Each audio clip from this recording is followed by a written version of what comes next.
Hi everyone, I'm Marshall Carper, and thanks for joining me for Marketing Monday.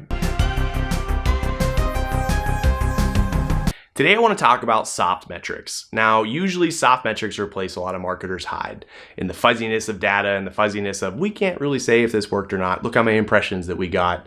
But there is value to looking at soft metrics as you decide what's worthwhile and what's not worthwhile.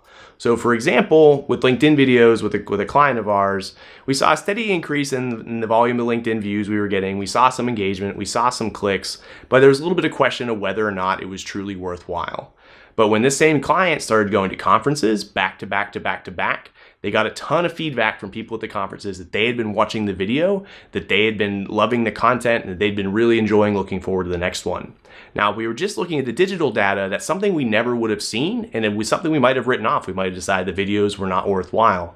But these in-person conversations were super impactful, and they actually started to drive meaningful sales for the client. Again, none of this was visible on the digital side, and it actually got some people on the team justifiably wondering if we should continue making this investment.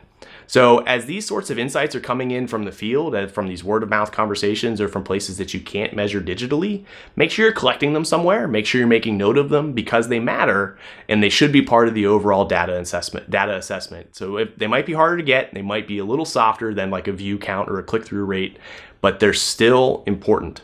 So pay attention to them, catalog them, and make them part of the conversation of whether you're deciding something's worthwhile or not.